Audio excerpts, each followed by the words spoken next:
guys, what's up? It's Alex, and thank you so much for coming to my channel. If you're a new viewer, hello, my name is Alex. Thank you so much for coming to my channel. I hope you guys enjoyed today's storytime video, and if you do, make sure you give it a big thumbs up and to leave a comment down below on any other videos you want to see, and to hit that subscribe button down below so you will be notified every time I upload a video. And make sure you follow me on my social media like Instagram and Twitter, because apparently now Twitter has like a poll so where you can like vote for videos like ideas, which I think is awesome. Like, good for you, Twitter. So there, like, I sometimes we're doing polls and stuff like that, and you guys can vote for which video you want to see. So make sure you follow me on both. It will be linked in the description box. And with that being said, let's hop into this video. So before we get started, something is going on with my hair. Literally, I cannot like control it at all. So please excuse that. It's literally just like a vast mess today. No idea. So today's storytime video is going to be the time I could have gotten kidnapped. And I say could have because this entire situation that I was in was entirely so sketchy. Really, really creepy. If I didn't do the things that I did when I did, I probably could have gotten kidnapped. I'm not even kidding you guys. Even my mom agrees with me. And for my mom to agree with me on the situation, it usually means like, yeah, it's really sketch. So this happened when I was in middle school. It was a school night. It was like Tuesday, Wednesday, something like that. And we ran out of like lunch meat or something like that for school. And I don't like buying school lunches because the school lunches were gross, still are. But beside the point. So we went to like Giant or like Food Lion or something like that. That was really close to our house. And my neighborhood, I lived in Bel Air, everyone knows this, was really, really nice, and like there wasn't much activity, like sketchy, suspicious activity happening. And when there was, like, everything blew up about it. Like, everyone knew about it within a second. I remember there was like, this is a separate story, but there was like a white van incident. That's another story time video. But so this particular time, it was nighttime, pitch black. We went to a grocery store. I was being lazy. I didn't feel like going in, so I just waited inside. So the parking lot, the only lights in this entire time was the lights that's in the parking lot, which wasn't much. And we parked right next to this car, this van. And the only person that I saw in this van was an older gentleman, maybe like in his late 50s, early 60s, in the passenger seat. Both doors were open. The driver door and the passenger door were both open, which I thought was very suspicious because it happened in like the springtime or something like that. So it was really, really hot. So I was like, why doesn't he turn like the AC on first? His AC, obviously, would be cooler than like opening your windows. So I thought, this was very sketchy, first off. And at first I wasn't even paying attention to the person next to me. The doors were unlocked in my car. My mom didn't lock it. We usually never did. So that was unlocked, and I was in the passenger, and I was on my phone. It was my first phone. It was a great flip phone, Verizon phone. I even remember the phone. So I was either texting someone, or I was playing like a game, or I was doing something. But for some reason, I decided to look up, and I looked right next to me, and I made eye contact with this guy. And I was like maybe like 11 or 12 at the time, relatively young.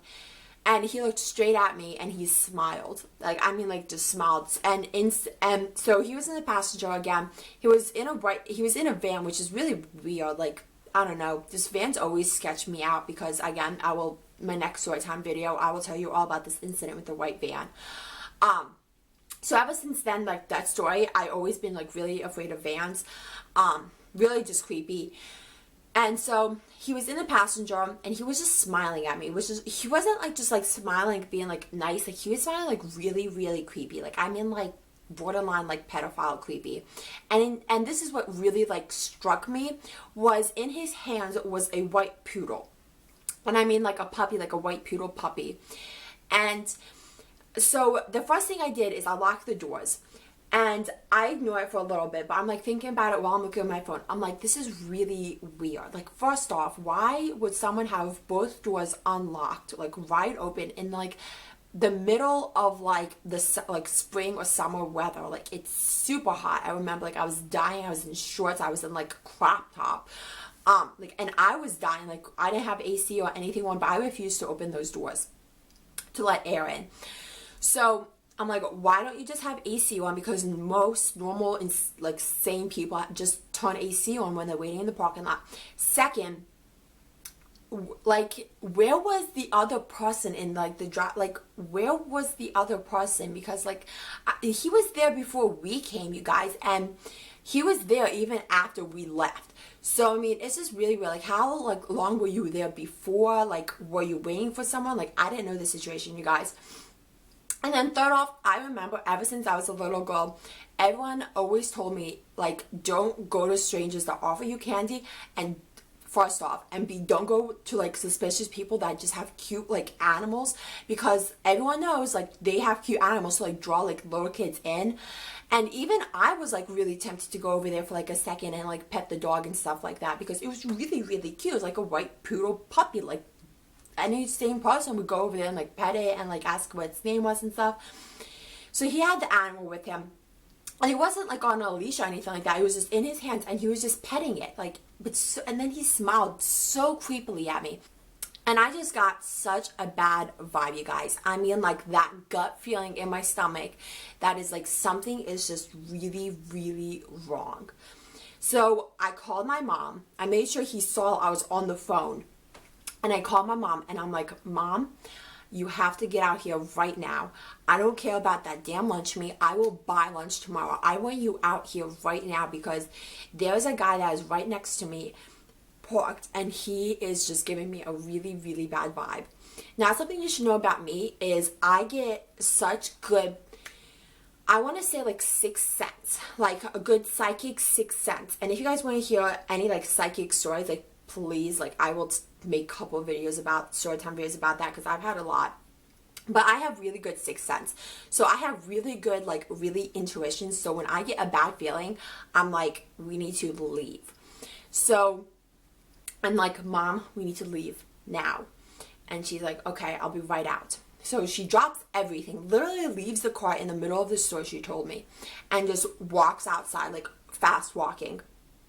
And she starts coming to the door, she unlocks the door, and she sees the guy, and she stops for a moment, and she's staring at him, and she stops, and she's looking, and so she slammed the car on, and we waited. We locked the door, and we waited for a few minutes. Probably not like the smartest decision to make, but you know, like, and we waited, and we were like wondering if like someone's gonna come out of the store or something like that, because he was there before us, you guys, like.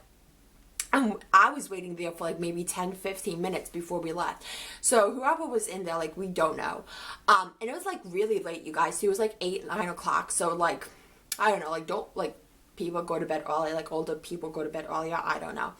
So I don't know. I thought that whole entire thing was so weird. We waited, no one came out, and we were like, okay, let's just leave. So while we were leaving, my mom was like, I'm so happy you called. Like, good job. Like, that was really creepy. Like, I got bad vibes. Like, he was psycho. Like, there was honestly probably something wrong with him. I don't understand the situation. So yeah, really creepy. I checked the news like for a few days after that to see if like anything happened with someone else. Nothing happened. I didn't see like a report on the guy or anything like that. But the entire just thing was really, really weird. I just don't understand it to this day. I'm like, I really don't understand if it was just all a creepy coincidence or something like that, or if this guy literally was a pedophile slash rapist slash killer, murderer, kidnapper. Really don't know.